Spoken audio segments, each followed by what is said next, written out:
Hello there. This is Anton from Antonimo Bay.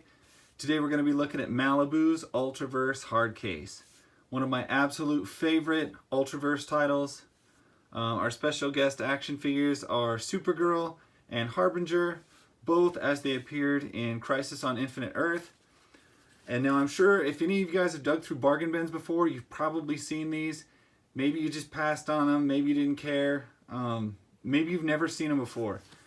I highly recommend them. They only ran through 26 issues,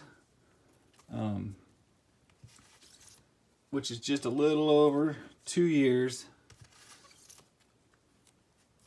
I don't know, the guy, he looks like a dweeb. The covers really don't sell this book as much as they should, even though the art did really pick up and get fantastic about midway through the series, you know.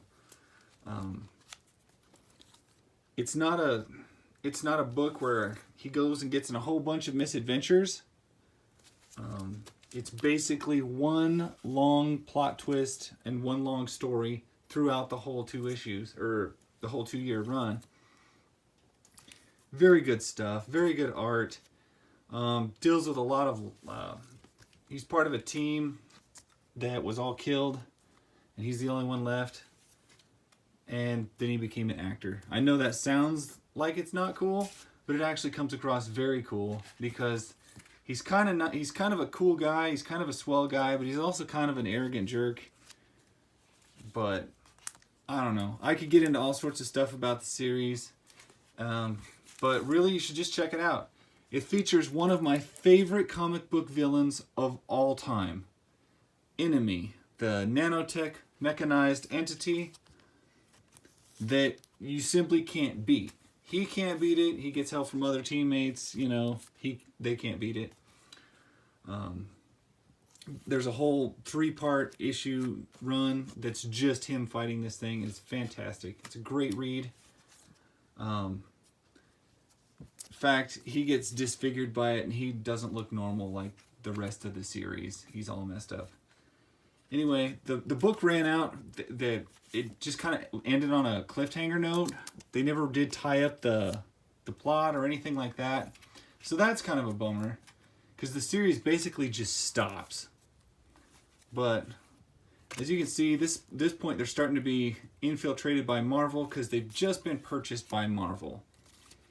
And it is not one of the books that made the cut when they finally got rid of everything and collapsed it all down, and he's certainly not one of the characters that made the cut either.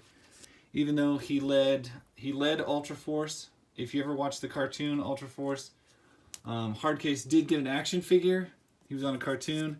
I've only got 1 issue of this. This is Year 0, Death of the Squad. This is his old team. Anyway, it's got great art. It's got great storytelling. And like I said, it's not a book where no issue is self-contained. You about got to have all of them before the story makes sense, and they just mush it all together in like a 2-year span into a story that kind of ends but doesn't really tie itself all the loose ends up. So it's always left me kind of wanting more, but I don't know. I just think it's a drastically overlooked series, and I think it's something that you guys should check out if you're at all interested in the Ultraverse. I highly recommend it. It was my favorite comic book company and universe until it died when Marvel bought it. Anyway, that's my story. And thank you guys for watching. Hope you liked it. Catch y'all next time.